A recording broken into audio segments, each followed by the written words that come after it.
Face हमने कल पढ़ लिया था, आज हम उससे थोड़ा सा आगे समझते हैं। Face difference. फेस डिफरेंस क्या है? फेस डिफरेंस क्या है? ये मेरे पास देखिए, दो मैंने चाबी बांध दी और कोशिश कर रहा हूँ कि एक जैसी इनकी लेंथ रहे पेंडुलम की। पेंडुलम की लेंथ इनकी एक जैसी रहे। दो चाबियां मैंने बांध दी। अब मैं इन चाबियों को मोशन दे रहा हूँ। अब ये दोनों सिंपल हार्मोनिक मोशन में आ गई। ठीक है, अब ध्यान से देखना, ध्यान से देखना कि जब मैंने इन्हें स्टार्ट किया, जब मैंने इन्हें स्टार्ट किया है तो दोनों एक साथ चल रही हैं। अब मैं इन्हें एडजस्ट नहीं कर पा रहा, इनकी एडजस्ट लेंथ, अगर लेंथ इनकी एडजस्ट हो जाती मुझसे एग्जैक्टली तो ये दोनों एक साथ चलेंगी।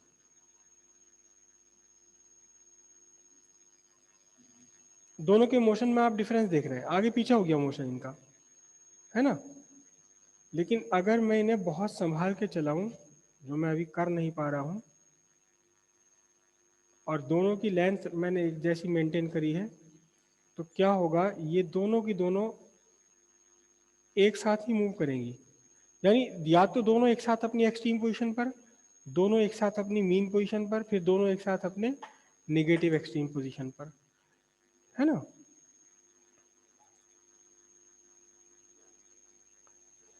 और ये वाली एक्सपेरिमेंट से मुझे याद आता है ऐश्वर्या राय और अनिल कपूर का गाना, ताल से ताल मिला। ये देखिए, इस टाइम दोनों ताल से ताल मिलाकर चल रहे हैं।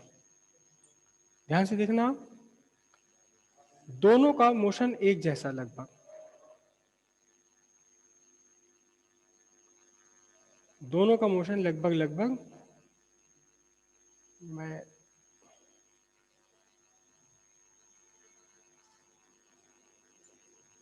दोनों एक साथ अपनी एक्सट्रीम पोजीशन पर, दोनों एक साथ अपनी मीन पोजीशन पर, दोनों एक साथ अपनी एक्सट्रीम पर, दोनों अपनी एक साथ मीन पोजीशन पर, दोनों एक दूसरे के साथ ताल से ताल मिलाकर के चल रहे हैं। ठीक है, अब देखिए, एक को मैं थोड़ा सा लेंथी कर दूं और एक की लेंथ छोटी कर दूं, एक की लेंथ बड़ी कर दूं, है ना। आपको पता है टाइम पीरियड पेंडुलम का लेंथ पर डिपेंड करता है। मैंने लेंथ चेंज कर दी तो इनके टाइम पीरियड चेंज कर दिए। ओ, अब तो ताल से ताल इनकी नहीं मिल रही। अब देखिए, थोड़ी देर में मैंने जरा सा से इन्हें छोड़ा और छोड़ते ही ये क्या हो गए, इनका मोशन, इनकी ताल एक दूसरे के साथ बंध नहीं रही है, टूट गए। फिर से वापस पहली वाली कंडीशन पर आते हैं, फिर से वापस पहली कंडीशन पर आते हैं। दो पार्टिकल हैं, दोनों एक साथ मूव कर रहे हैं और इस तरह मूव कर रहे हैं कि या तो दोनों एक साथ एक्सट्रीम पर है या दोनों एक साथ मीन पर है, ताल से ताल मिलाकर के चल रहे हैं। हम कहेंगे इस समय ये दोनों पार्टिकल, इस समय जब ये दोनों ताल से ताल मिलाकर चल रहे हैं, या तो एक साथ एक्सट्रीम पर या एक साथ मिनिमम पर, या एक साथ एक्सट्रीम पर या एक साथ मिनिमम पर, हम कहेंगे कि इस टाइम दोनों सेम फेस में है, सेम फेस में है दोनों एक साथ। क्यों? एक्सट्रीम पोजीशन, दोनों की एक्सट्रीम पोजीशन, एक्सट्रीम पोजीशन होना एक फेस है, मीन पोजीशन होना भी अपने आप में एक फेस है, एक्सट्रीम निगेटिव होना भी अपने आप में एक फेस है। तो जब पहले वाले का फेस पॉजिटिव एक्सट्रीम है तो दूसरे वाले का फेस भी पॉजिटिव एक्सट्रीम है। जब पहले वाले का फेस मीन है तो दूसरे वाले का भी फेस क्या मीन, तो दोनों सेम फेस में है, एक दूसरे से ताल मिलाकर के चल रहे हैं। Now we see that the two particles are in same phase. ठीक है, और जब मैंने इनके चेंज कर दिए लेंथ, तो अब इनकी ताल से ताल मिलाकर के चलने की कंडीशन खत्म हो गई। अब ये एक दूसरे के साथ ताल से ताल मिलाकर के नहीं चल पा रहे। अब हम कहते हैं कि ये दोनों एक दूसरे के साथ आउट ऑफ फेस है। कैसे? आउट ऑफ फेस है, मतलब जिस टाइम ये अपनी एक्सट्रीम पॉजिटिव पर है, हो सकता है ये अभी ना तो मीन पर है ना एक्सट्रीम पर है, बीच में कहीं है। आप देखिए ध्यान से, देखो, जब एक एक्सट्रीम पोजीशन पर है तो दूसरे का भरोसा ही नहीं कि वो एक्सट्रीम पर है, मीन पर है, कहां है। दोनों को हम कहेंगे, दोनों इस टाइम दोनों एक दूसरे के साथ आउट ऑफ फेस चल रहे हैं, अब इनकी ताल टूट गई। अब आउट ऑफ फेस का एक कंडीशन हमने पढ़ी थी क्या, कि जब एक अपनी पॉजिटिव एक्सट्रीम पर है, आ जाओ इधर,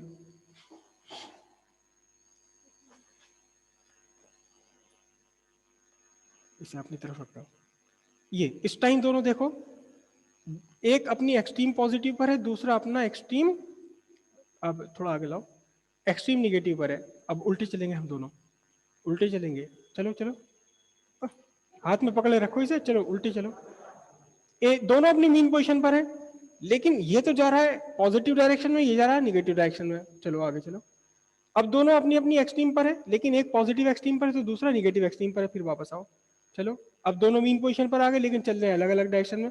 फिर चलिए, दोनों एक्सट्रीम पर है, लेकिन एक पॉजिटिव एक निगेटिव पर। अगर अब चला, अब 2-3 बार करेंगे हम ऐसे। इस टाइम ये जो दोनों चल रहे हैं, इस टाइम दोनों एग्जैक्टली अपोजिट फेस में है। कैसे हैं दोनों एक दूसरे के साथ? एग्जैक्टली अपोजिट फेस में है दोनों। आउट ऑफ फेस है, लेकिन आउट ऑफ फेस का भी एक पर्टिकुलर कंडीशन बन गई, कौन सी? Opposite phase. Out of phase है, लेकिन आउट ऑफ फेस की भी एक पर्टिकुलर कंडीशन, अपोजिट फेस। एक साथ, अब एक साथ चलेंगे इधर से भी एक साथ। और अब ये दोनों चल रहे हैं, ये दोनों ताल से ताल मिलाकर के चल रहे हैं। अब दोनों के दोनों कैसे? सेम फेस में। अच्छा, सेम फेस में होना, रुक जाओ, सेम फेस में होने का मतलब एक दूसरे के साथ चलना, एक दूसरे के जैसा चलना नहीं है। चलो फिर से पकड़ो, आप जो मोशन करेंगे, आप जो इसका मोशन करेंगे वो यहां से यहां तक करेंगे, बस सिर्फ इतना सा, लेकिन करेंगे मेरे साथ। अब देखना ध्यान से, चलो 1 मिनट, स्टार्ट जब करेंगे, हाँ स्टार्ट। देखना अब भी दोनों सेम फेस में ही है, हालांकि एक जो मेरे हाथ में है ये ज्यादा दूर जा रहा है, और दूसरा वाला जो इनके हाथ में है वो कम दूर जा रहा है।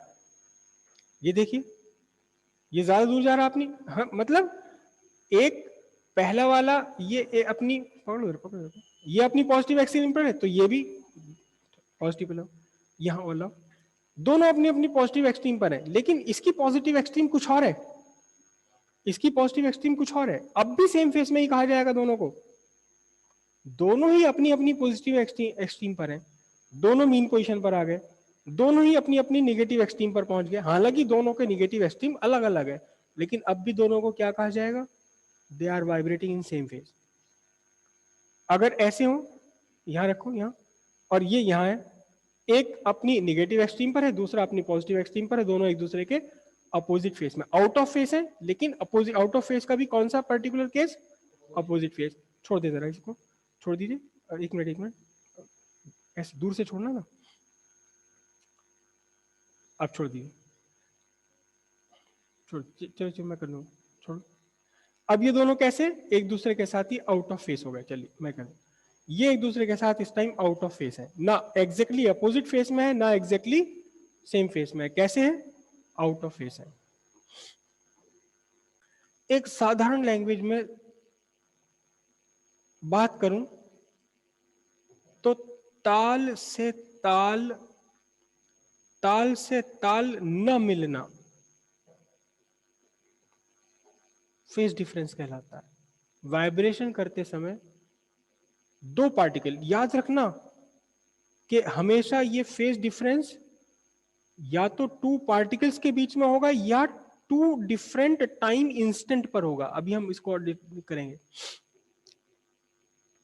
दो पार्टिकल अगर ताल से ताल मिलाकर वाइब्रेट नहीं कर रहे, तब हम कहेंगे इन दोनों के बीच में फेस डिफरेंस है। दो पार्टिकल अगर ताल से ताल मिलाकर वाइब्रेट कर रहे हैं, तो हम कहेंगे इनके बीच का फेस डिफरेंस नहीं है, इनके बीच का फेस डिफरेंस 0 है।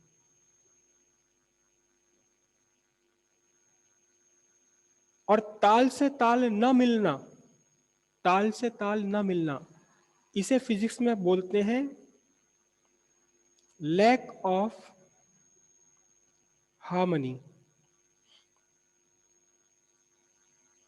हार्मनी समझते हैं? हार्मनी, आर इसमें साइलेंट होता है, हार्मनी समझते हैं क्या होता है? दो पार्टिकल्स के बीच में लैक ऑफ हार्मनी, या एक ही पार्टिकल की अपने आप से लैक ऑफ हार्मनी कहलाता है फेस डिफरेंस। फेस डिफरेंस है lack of harmony. between two particles or between same particle at two time difference. अब मैथमेटिकली ये कैसे निकल कर आएंगे? मैथमेटिकली इसका मीनिंग क्या है? मैथमेटिकली ये कहां से निकल कर आएंगे? ठीक है,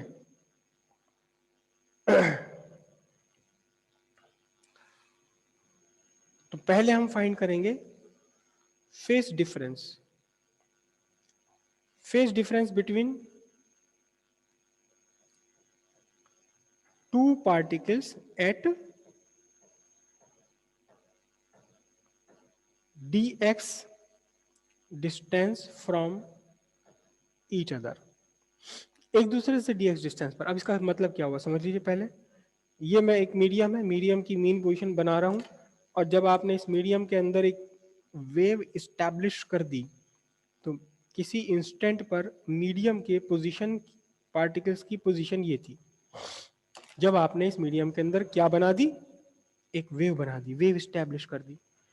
एक पार्टिकल है, this is the origin of wave. एक पार्टिकल है x1 डिस्टेंस पर है. कहां से? ओरिजिन ऑफ वेव से. दूसरा पार्टिकल है x2 डिस्टेंस पर है. कहां से? ओरिजिन ऑफ वेव से. तो इनके बीच का कितना डिफरेंस है? x2 minus x1. इसको हम डेल्टा x लिखेंगे. और अगर हमने ये दोनों पार्टिकल बहुत क्लोज ले रखे हैं, आपस में एक दूसरे के पास ले रखे हैं, तो फिर इस शॉर्ट डिस्टेंस को लिखेंगे dx. तो दो पार्टिकल हैं, सेम वेव पर हैं, दो पार्टिकल हैं जिनके बीच का आपस का एक दूसरे से डिस्टेंस है dx. इनके बीच में फेज डिफरेंस कितना होगा? इनके बीच में फेज डिफरेंस कितना होगा? सिंपल मैथमेटिक्स है, बिल्कुल बिल्कुल सिंपल मैथमेटिक्स. फेस हमने कैसे डिफाइन किया था? Phi is equals to 2 pi by lambda v t minus x.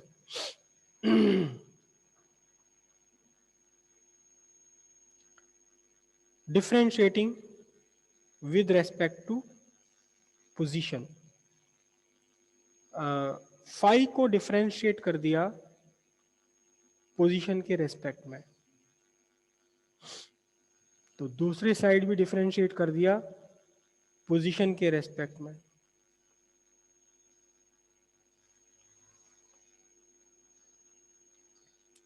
D phi by d x equals, देखना जरा ध्यान से, 2 पाई बाय लैम्डा तो कांस्टेंट है, टू भी कांस्टेंट, पाई भी कांस्टेंट, सेम वेवलेंथ है, सेम वेव पर है, तो ये भी constant.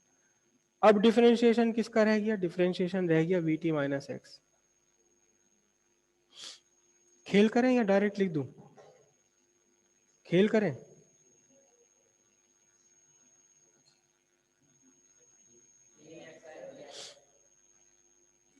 Okay okay okay okay.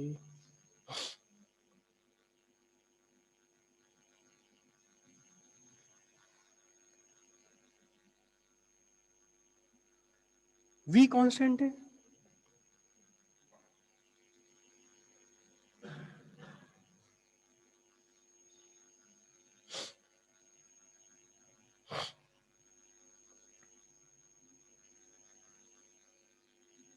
Time का डिफरेंशिएशन पोजीशन के रेस्पेक्ट में है जीरो. पोजीशन का पोजीशन के रेस्पेक्ट में 1, माइनस ही लगा हुआ. क्या बचा?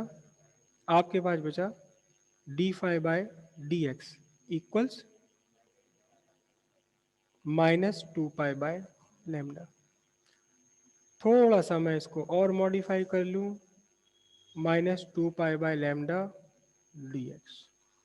ये क्या चीज है? ये है आपका फेस डिफरेंस.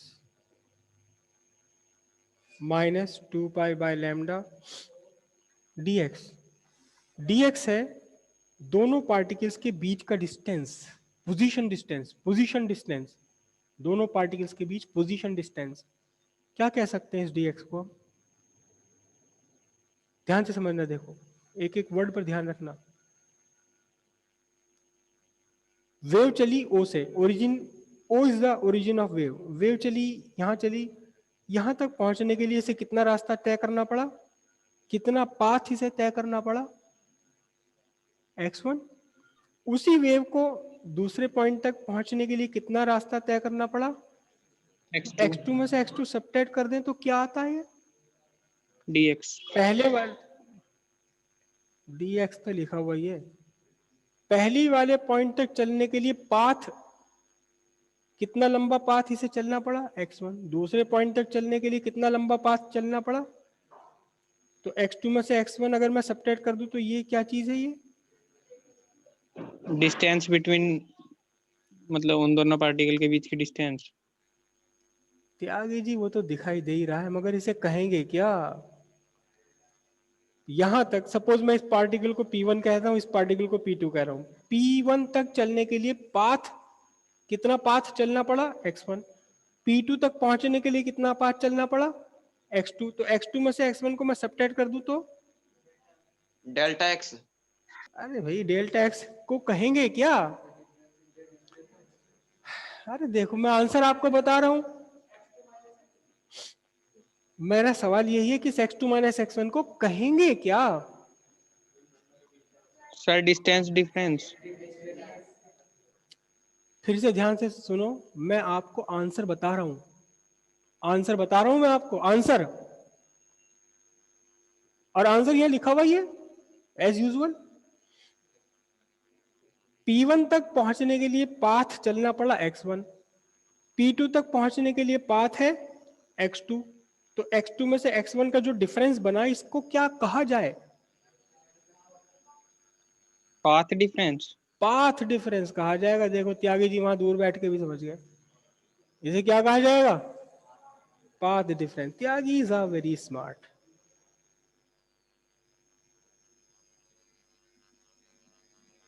Very nice. तो आपके पास इक्वेशन क्या बनी? Phase difference equals 2 pi by lambda into path difference. अच्छा अब ये माइनस साइन क्या शो करता है? यहाँ माइनस साइन ये शो करता है कि जैसे जैसे पाथ डिफरेंस बढ़ेगा, इनके बीच का पाथ डिफरेंस थोड़ा सा और मैं बड़ा कर लूं तो दोनों के बीच का फेज फेस और कम हो जाएगा। मतलब जितना दूर तक जाते जाएंगे वो फेस लैग करता चला जाएगा। क्या करेगा? फेस लैग, पीछे होता चला जाएगा पार्टिकल। सीधी सी बात यह है कि यहां तक पहुंचने में टाइम कम लगेगा, यहां तक पहुंचने में टाइम ज्यादा लगेगा, तो ये वाला P2 पार्टिकल तो P1 से पीछे चलेगा ना। अगर मैं P2 को और ज्यादा ले लूं, यानी पाथ डिफरेंस के बीच का ज्यादा बड़ा बना लूं, तो क्या होगा? तो और ज्यादा टाइम लगेगा और पीछे रह जाएगा ये। अगर मैं P2 को यहां ले लेता तो ये तो P2 अब P2 P1 से और पीछे चलेगा, और ज्यादा पीछे हो जाएगा, है ना। तो निगेटिव साइन क्या शो करता है? निगेटिव साइन शो कर रहा है कि जैसे जैसे पाथ डिफरेंस बढ़ता है पार्टिकल्स के बीच का लैग, लैग समझते हो? LAG है ये, LEG नहीं है, LAG लैग। लैग समझते हो? आगे पीछे होना लैग कहलाता है। कभी सुना है किसी किसी टीचर के कि वो तो स्टडीज में बहुत लैग करता है भाई, मतलब बहुत पीछे है, पढ़ाई में बहुत पीछे का मतलब लैग कर रहा है बहुत। तो जैसे जैसे पार्ट डिफरेंस बड़ा होता जाएगा वैसे वैसे लैग होता चला जाएगा, पार्टिकल्स के बीच में लैग बढ़ता चला जाएगा। ये फेज डिफरेंस है दो अलग अलग पार्टिकल्स के बीच फेज डिफरेंस। ऐसे दो पार्टिकल्स के बीच में जिनके बीच का पाथ डिफरेंस आपको पता है।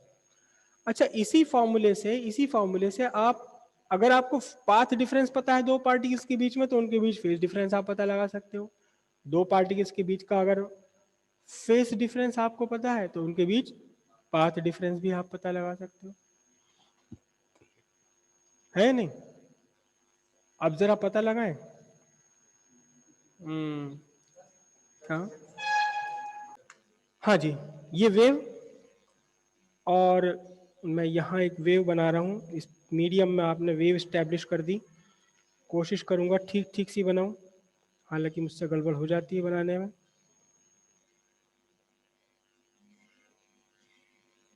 ये मैंने वेव बना दी एक मीडियम में, ठीक है।